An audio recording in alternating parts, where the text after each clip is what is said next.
యాండోయ్ ఎలా ఉన్నారు? ఓ మంచి కబురు ఎట్టుకొచ్చానండి. ఓ పారు మీ చెవిటేశారంటే కబుర్లన్నీ చెప్పేస్తానండి. శ్రీ వాసవి మాత ఆశీస్సులతో కడప నగర శ్రీ ఆర్యవైశ్య సంఘం వారు మొట్టమొదటిసారి కార్తీక వన భోజనాలు ఏర్పాటు చేశారండి. మరి కార్యక్రమం ఎక్కడ అనుకుంటున్నారా? కేవలం మనకు 4 కిలోమీటర్లోనే. అదేనండి, మన వాటర్ గండిలో వెలిసిన శ్రీ రామలింగేశ్వర స్వామి దేవాలయంలోనండి. మంచి చల్లటి వాతావరణంలో అద్భుతమైన ఏర్పాట్లు చేశారంటండి.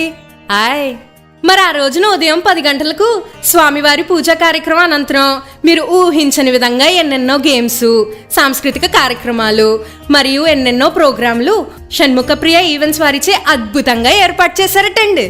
మరి భోజనాలు అంటారా? ఆ మాటకే వస్తున్నానండి. ఆ రోజు మధ్యాహ్నం మన తిరుపతి వారిచే బ్రాహ్మణ భోజనం ఏర్పాటు చేశారట. మంచి ఆవకాయ, పిండి వంటలు, 4 కూరలతో మన సారా వడ్డిచ్చేస్తారండి. మరి వన భోజనాలు ఎప్పుడంటారా? ఈ నెల 24వ తేదీ, అదే ఆదివారం అండి. మర్చిపోకుండా ఎన్ని పనులున్నా పక్కనెట్టి అమ్మమ్మ తాతగారులు, అమ్మా నాన్నలు, పిన్ని బాబాయిలు, మామ అత్తగారులు, మనవడు మనవరాలతో వచ్చేసి అందరూ కలిసి పండగ చేసుకుందామండి. మన ఐక్యతను చాటుకుందామండి. ఉంటాను మరి.